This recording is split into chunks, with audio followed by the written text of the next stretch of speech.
Rams fans, we are Matthew Stafford days away from real live Los Angeles Rams football. We are absolutely fired up for it. Of course, 9 days until Rams take on the Houston Texans. We are definitely getting into that world. We are starting to kind of creep into that. Rams also dropped new uniforms on us yesterday, and spoiler alert, they're awesome. We'll be talking about those. I'm sure we'll be pulling them up here. And then also, Tuna has a little bit of a surprise coming in his way today. Tuna, well, you're elbow deep in some cardboard right now, man. What is going on over here? Hey man, I don't like the way you're yelling at me. Good morning, I'm everybody. Good morning, Rams so- fans. You're right. I'm sorry, dude. I feel aggressive. I don't know why. Feeling good Getting though. low, making sure. Hold on, 1 second. Can you hear me? I can hear you. Okay, yeah. Was I- My mic is being very weird this morning. Oh, Everything's finicky. Everything's weird. Hopefully, we don't cut out here.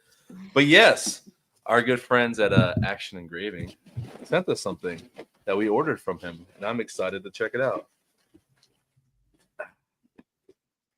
So, what's new in Rams world? We got some new jerseys. Yeah. some sweet new uniforms, my guy. Holy moly, those things are dope, dude. I am fired up about them. Yeah, that real deep midnight blue is speaking to me, man. I'm a big fan. Helmets look awesome. Sleeves, I think, are incredible. I know not everybody's a fan of that. I think that's so dope. I think that we're in a situation where the Rams need to incorporate that little horn on all of their uniforms. We need to bring that in on all of them. That's too dope. It's too dope. What we got You here, want dude? to see something dope though? I would love to see something dope, dude. Woo! Look at that thing, man. Hear that? You hear that quality? That Hear is that quality? some Rams. You can't spell Rams without ASMR. So You can't spell Rams without tuna, I guess. No. Yeah, our friends at Action Engraving. We needed a new sign for the backdrop here, right behind our head. heck yeah. Got us a little 18-inch tuna. This thing weighs about 175 pounds. This is a good Nice. size Yeah. bluefin tuna here. Yeah. Check them out. They are incredible. A lot of people rock custom Rams gear as like a big, the big chains. Yeah. He makes a lot of those for people, but I was like, nah, I Nice. need this. I need this on the wall behind me. So that's awesome. Heck yeah, man. Yeah, good Ram showcase one will look nice behind this dome. You know what I'm Just saying? saying, dude. Just saying. Ooh, this is sweet. Hey, shout out. This is That is awesome. sweet, man. Heck This is yeah. awesome. I'm sorry, my cat's like right here. He is one. All right. I love the jerseys. I threw on the Royal and Soul hat. So Nice. yeah, see, Dude, Er- I'm a big fan of them. I think the numbers look great. I think that the sleeves look great. Helmets are dope. Pants are cool. I mean, there's nothing. I've got no complaints about it. I know some people, like I said, they're not into that royal design that's on the sleeves there. And you know what? Could go with or without it, honestly. But I actually think it's really, really sick. So I'm yeah, I'm here for him, man. At first, in my brain too, I was like, I'm not gonna get one. Like, we're only gonna wear it 3 times. I just want like a mini helmet or something like that. And now I've seen them, I'm like, damn, I definitely need one of those. So I'm not getting the hate on them. I'm very biased. There was one comment that almost got to me. I had to digest it for a minute. It was I threw my reaction on YouTube Shorts, and someone's like, "Well, of course you like them. Like your ties to the organization." I was like, "Man, if my ties were so close, why did they deny my regular season credentials if I was that close?" But no, I'm just very I'm gonna pop it up on screen here if you want to bring it up. yeah, I'm just very biased. I am very biased towards anything black, stylish, style wise. Like I could throw these on with a pair of jeans and just go out. yeah, straight up. These Yeah, are sweet. These are absolutely awesome, man. Zero complaints, zero negative comments, no notes. I love the comment, the post that the Rams had of just like spectacular. I'll take 23 of them or whatever. I feel like they copied me because that was when the second that they came out, I posted a few photos on Twitter. I was like, "Thank you, please give me 5. Yeah, Give me 5, please." yeah. It's like Perfect. Okay. My mailing address is it's like right away. It's like, yeah, these are awesome, dude. Mini helmet for sure. That's going to be up somewhere on this backdrop.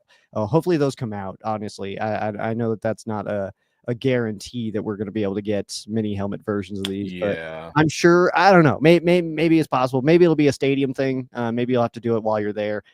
Something like that. But yeah, these are so dope, dude. Big fan.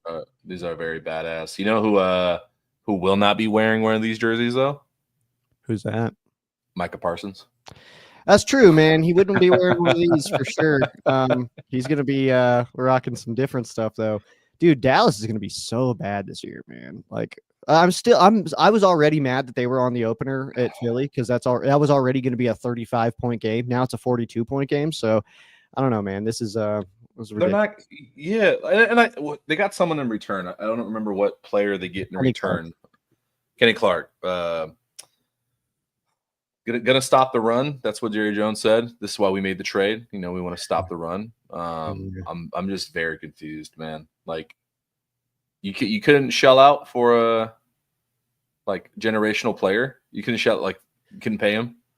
I don't know, man. I don't know. I know a lot of Cowboys fans are upset right now, but one of my main homeboys is a big Packers fan, and he's pretty fired up right now. He's not happy to see Kenny Clark leave because that's kind of been a staple for the Packers for quite some time. He's been in there, one of the elusive third contractors of the Packers. That's very rare out there. So definitely sad to see that, and obviously the 2-1s as well. But and it's kind of fun. My comment was like.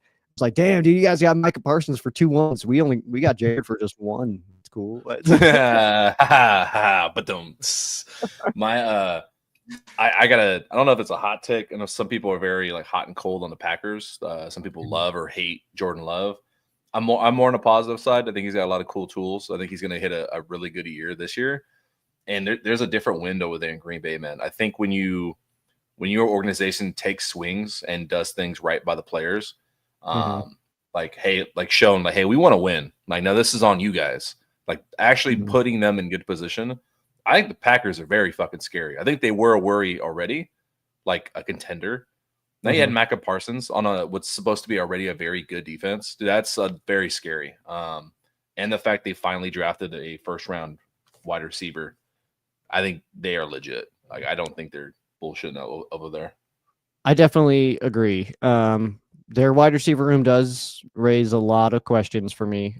Golden does seem like he's going to be the top guy there. Their secondary is full of, guys who are fine, but no real standouts. So I do think that there are question marks on that roster, and maybe it's because I'm a Rams fan and I'm thinking like our team where I try to pick out weak spots and stuff like that. And it's like, I don't know, man, we're pretty damn good everywhere. And speaking of that too, I mean, one thing that we haven't brought up yet is we got the captains announced, and there was at least one name on there that I was like, yo, this is my dude, and I'm fired up for him, man. And that would be, of course, a new addition to the Rams. Year one Ram, dude. Nate Landman, man. He is out here, man, as a captain on the defense. I think that speaks volumes at what he's bringing here. But that was a weak spot, a weak position of the Rams, and now it's now it's not. It feels like it's not, at least. Let's see it happen out on some grass here, but I'm feeling pretty good about it, man. But Nate Landman, dude. It's not the direction I thought you were going in. I thought you were bringing up our dog, Ethan Evans. Oh, dude. I mean, straight up too, though, man. Yeah, nothing bad to say about Ethan. So yeah, we got on the LAFB, our 2025 Rams captains here. If I can actually scroll it without this ad in the way. LAFB, make that money. Love you. I love y'all, but oh my gosh, yeah, we got Stafford, Havenstein, Kyren Williams. No surprises. I would say maybe a Puka Devontae made sense there. Higbee made sense there, but no surprises here. Those are totally reasonable. Yeah, even they say like he's a surprise addition to captain's list. But inside linebacker, that's kind of what you want. Rams fan, you've been clamoring since last year. Fix the inside linebacker position. You got a guy who looks the part. He looks fucking sweet in a dark visor. He's awesome. He's got a mustache. Not gonna lie, the first thing I said was like, Dark Visor looks sweet on him in camp. One of the first things I noticed at camp. Kobe Turner, second year for Quentin Lake and Ethan Evans. Yeah, dude. Ethan Evans, man, Yeah. he's gonna punt the ball one day. It's gonna hit the moon and knock that bad boy out of orbit. Man, this guy's leg is crazy strong. And if we were to put all the punters in the NFL like in like a cage match, Ethan Evans is coming out in like 4 minutes on top of that thing, man. He's beating the crap out of everybody, man. He's unstoppable out here. So I'm fired up about it, man. Good list of captains there. No notes again. I think we nailed it. Again, there's guys that I think were also deserving when you look at this team, and that's, you know, like I said, Higbee, Puka makes sense there, stuff like that. But I think that the guys that we do have, obviously, Big Rob's got to be in there, man. The long timer. Obviously, you want your quarterback. K-Dub getting paid this summer and getting a captain patch makes total sense. Kobe obviously is a captain.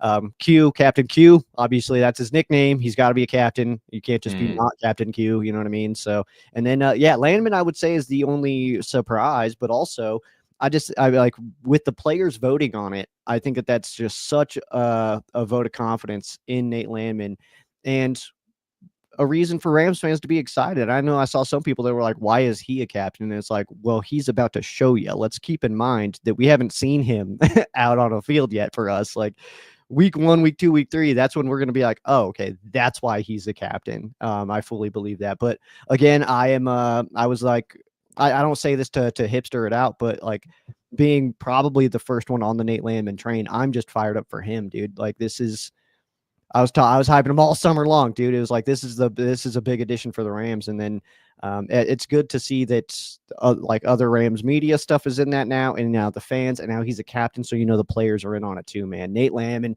coming into the Rams defense is a massive addition. I love it. I don't remember who made the comment about the captains. I don't know if it was Jordan or somebody else. That it feels like this group is too deep. Like the number 2 deep at each one. Like you could probably make a case for like the strides that Omar Spates has made. Maybe he could be a captain instead of Quentin Lake. Maybe you probably throw Cam Curl in there. Like I'm sure he's like a Darius Williams made sense. Like, Darius Williams instead of Rob. It could probably be either Alaric or it could be K Dot. Dude. Yeah, even Coleman. Like honestly, like. I don't know, man. There's probably Coleman Shelton. It's starting offensive lineman, honestly. Could have got a badge, honestly. It's a very fun group. I'm having a hard time. Like as I'm like Monday morning is my first like regular season like episode on our podcast, right? Yeah. And I promise this is like a sensical transition here. Okay. I'm having a hard time like. I was like, okay, I've been so positive about stuff. I need to have like a temper your expectations segment. Fair. It's really difficult though when you do look across the team's roster, and I'm trying to like, okay, what are realistic expectations? Because right now, all 32 fan bases feel like, oh yeah, we're gonna go win a Super Bowl. Like, this is the time of year. Like everyone's a perfect team. This is legitimately a very deep team. Like I'm thinking, even if there's an injury here, injury there, I still feel good about most games. Like if you're missing this player here or there, I encourage Rams fans to feel it's okay to be all in on this year, to be extremely excited because of how talented this group is from top to bottom. Yeah, even with the Pooh situation, people are like, oh, it doesn't make sense. You got Troy Reader here or there. I know Chris Shula mentioned recently it's about comfortability. I know. Let's call it what it is. Fans hate Troy Reader. Yeah. He's been with Shula for multiple years for like a long time. Because you remember, Chris Shula was a linebackers coach too. So he knows him. Like there's no hiding or there's no dirt on the organization. It's comfortability. Unfortunately, that comfortability, it doesn't always translate perfectly onto game film. Like I'm not trying to sugarcoat it. Just realistically, it doesn't translate. But it does on special teams. Is he perfect there either? No. But he's captain. And that locker room stuff, the knowledge, that all matters as well to coaches. That decision showed like this is a high, they want high ceilings for the team, but also high floor, where you have comfortability knowing like what my backup can do. Like sometimes your backups, I don't need my backup to be a Pro Bowler. I don't need him to be a All Pro. I need him to be able to do his job. I need to not have to blink twice that this guy can do his job properly, or at least be in the right spot. Mm-hmm. Yeah, when you make like get on the field, but also know what you're doing, knowing the defense, and yeah. And that's one thing that he's got is that experience in our defense. So it's not you throw him in there and then he's not seeing like, what the hell am I supposed to be doing here? Like he knows the defense. And that goes for the offense too. Yeah. For me personally, I'm looking at like, dude, there's so much like coverage to do on the team this year. There's gonna be so much fun stuff. I'm focusing primarily, like I picked one position group. Like a lot of my content is gonna be on the wide receiver group. Not just because of Devontae and because of Puka, because the bottom of the roster too, like because of Kanate, because of Xavier Smith. This is the deepest wide receiver room that if 1, 2, and 3 go down, like we've seen in years past, you throw out Xavier Smith, Jordan Whittington, and Kanate Mumfield, I feel really good. I feel like great. Those guys could be starters on other teams. It's ridiculous, bro. Like this team legitimately has a lot of depth. Like, yeah, and I feel like I'm not being a homer. Like I keep pinching myself. I'm like, this is not a homer take. This is like reality. It's kind of nice. I like it. It is kind of nice, man. I'll say this too, and I like because I've had my history of bashing certain players. Sean Mannion comes to mind. I couldn't stand him, but I think too, like I've kind of changed my tune a little bit, and that's not to say that I don't find and see and noticed faults in players and Rams players especially, but I do think that there's like a little part of it that like Troy Reeder is out here just living his dream, and we are so mad at him for it. It's like that's gotta feel so terrible. You know what I mean? Like, so I try not to like join in on like the bashing of one Troy Reeder. Do I think that we have better players and better options out there? Yes, I do. But you know what? Troy Reeder is a Ram, so I think I would rather have him come in this year and just look incredible and be like, damn, we were all wrong about Troy Reeder, than to be able to say at the end of the year, see, I told you we shouldn't have kept him. We should have went with somebody else. I would rather the first one. You know what I mean? Like, I don't want him to do poorly just so I can be like, yeah, we were right. That sounds terrible. And especially just for him, you got to think again, it's like, if I don't think he's a big social media guy, but if he were, I mean, every time he logs in, it's like he's like, damn, these people hate me. Like they do not want me to exist here. Like that's just gotta be a lame feeling, man. Like I feel like if that's the way it was for me as a player of I'd be like, damn, dude, like, how about a regular job? You imagine going to your job and like maybe having a bad conversation with your boss because maybe you screwed something up the day before, like, hey, you know, that document had too many typos, or hey, you had a late submission, and then you go home and go on Twitter and like 10,000 people are like, did you see Sheriff Joe Baggs fuck up that paper? What an idiot. What a dumbass. That's probably a shitty feeling. And a reminder that contrary to what I think a lot of the big name guys do this. Like they'll ignore stuff. I know like on that Netflix quarterback series, Jared Goff. Who else did? Definitely not Kirk Cousins. But most guys like will not pay attention to stuff like social media. They'll disable the social media, do what they can to just avoid it because it's usually more negativity than not. Oh, of course. But majority of the guys see everything. They do see everything. You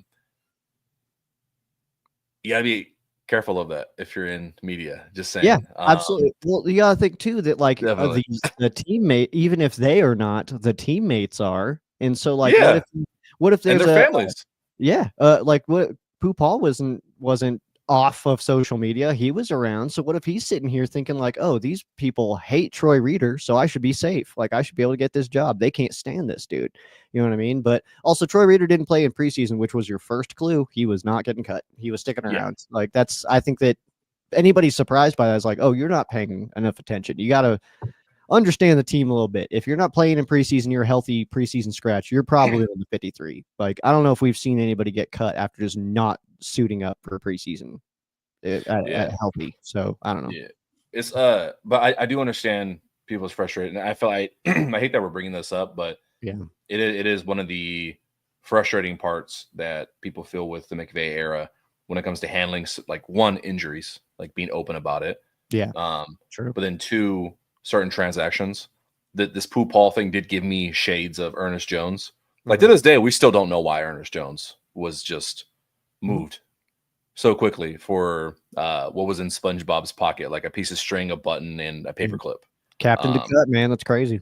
Yeah, for what it felt like at that time, and so unceremoniously and ceremoniously too. But then look at the Cooper Cup situation. That you're like right away, they're like, nope, we are trading him and we are moving on. Yeah.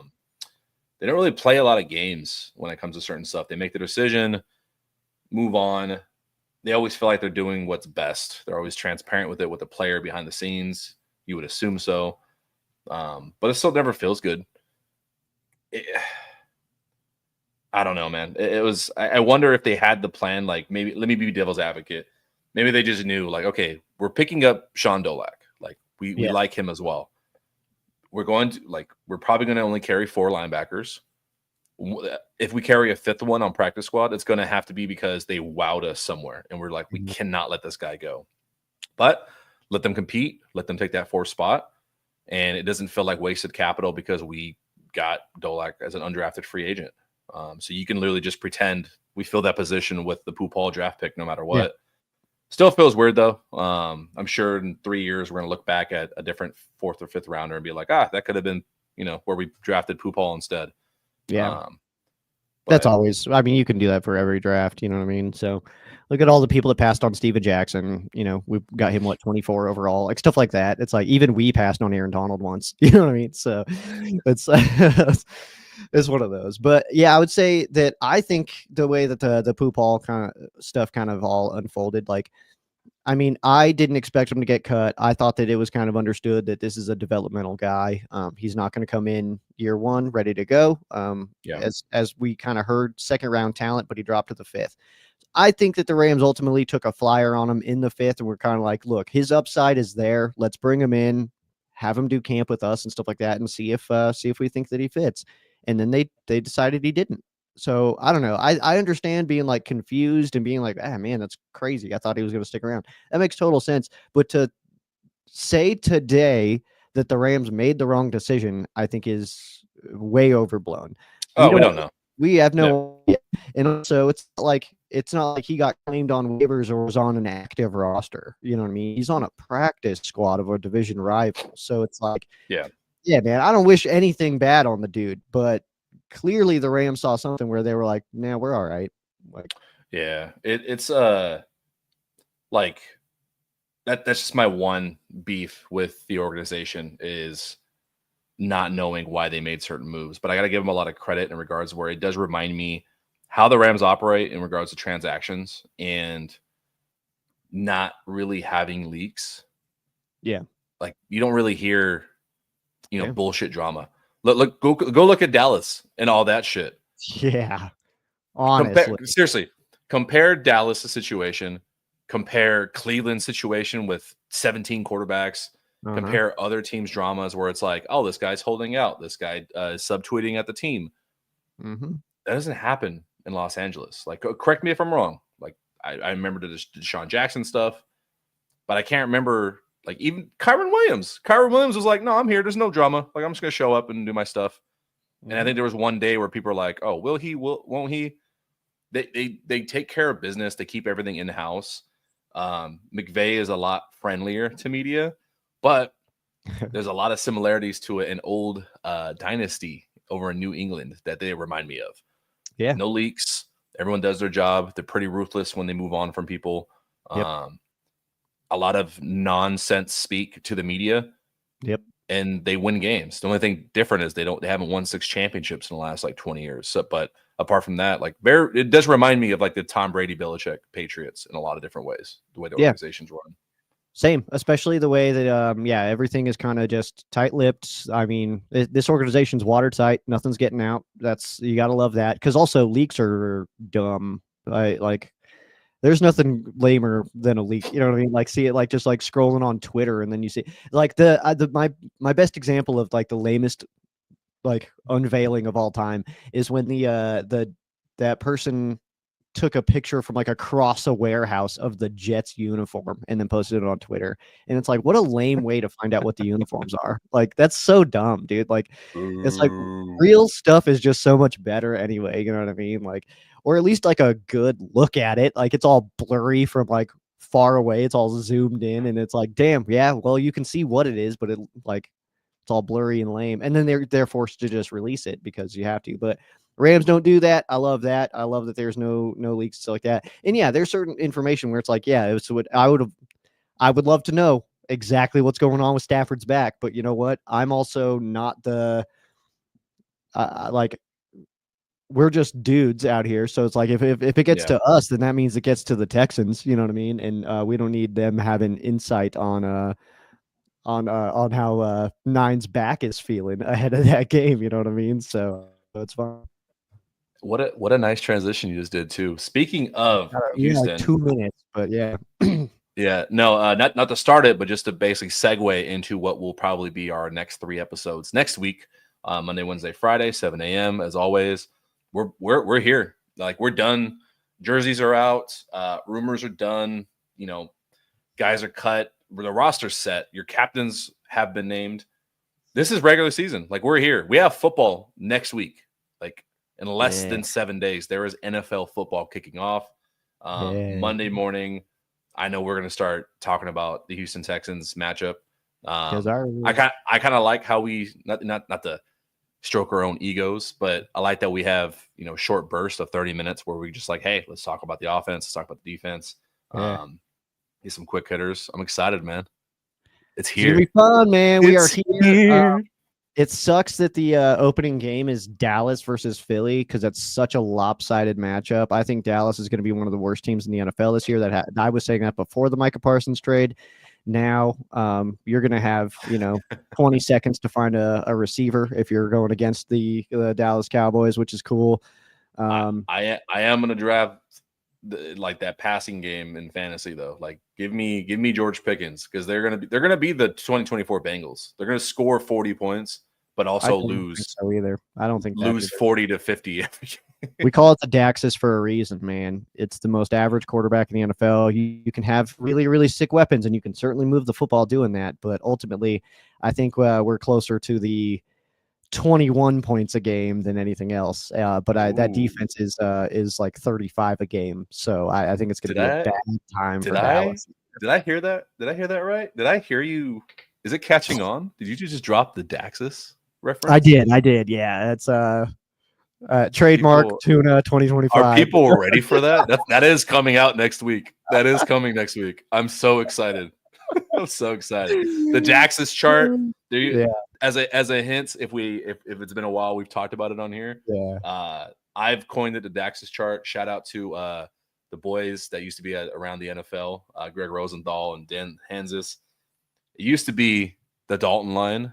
Yeah. And then after that, I said it was the car bar. Now we have the Daxus chart, Yeah. just to kind of hint at what we're talking about. I saw there was a conversation, by the way, uh of who is that in coaches, and I had no answer, but maybe that's something we can ponder over this weekend of who is that guy for coaches. Yeah, because they don't It's last long. tough. If you're mediocre, you Yeah. kind of don't last that long. But you also have to be good enough to keep your job, to keep around a little bit, because that's how all these quarterbacks are too. Carr, Dalton, Dak. They're good enough to get a contract. They're going to get signed somewhere, but they're just not one of those guys. So who is that in the head coach world? That's a tough one. Yeah, that'll be some conversation for us next week. Of a little bit who's on the hot seat. I think there's like 5 names that I could see gone There's a after the few. first month of football. So Yeah, absolutely. But yeah, all I that's got. we're Monday, Wednesday, Friday, 7 a.m. LA time, Ram time. That's upside down. There we go. But we are in regular season timing. So Ram Showcase, my podcast, my solo podcast, that's going to be on Wednesday nights all season long. And then, like I said, we're here Monday, Wednesday, Friday morning, 7 a.m. LA time. giving you some Rams convos. We'll also be having guests this year. So kind of a heads up for you is like Nice. Monday's kind of review. Wednesday is have some homies on with us. Friday is getting ready for the upcoming matchup for the weekend. So it's going to be a good season, man. I'm fired up for it. And I'm glad that we get to team up for this one, man, because the 2025 LA Rams feels like it's going to be pretty damn fun. Yeah. My last ask is to the fans here. If you're still watching, drop a comment below. Any questions that you have for us next week that we can get to. A little mailbag session. And one more shout out to Action Engraving. This shit's awesome. This is perfect. Thank you so much. That's so dope. So dope. Yeah. All right. Favorite week 1 moments. Go. Off the top of my dome. I mean, it's easy layup the Matthew Stafford to Van Jefferson. Kick off the era of Matthew Stafford. Nice. I'm gonna go with McVay's first year, Colts at Rams, LaMarcus Joyner's pick 6, because that was such a nail in the coffin, dude. God damn.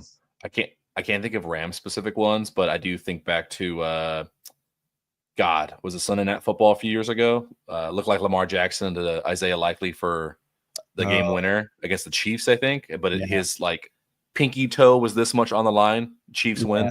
Crazy. That's like a hell of a way to kick the year off. Crazy. Yeah. Let me think here. I'm gonna go. I've mentioned this one before, but Steven Jackson's touchdown run against the Philadelphia Eagles. It was like I believe it was the first offensive play of the Rams that year. He strained his hammy on it, but it was cool. Still scored. I'm not gonna lie. I'm drawing a blank. That's too specific.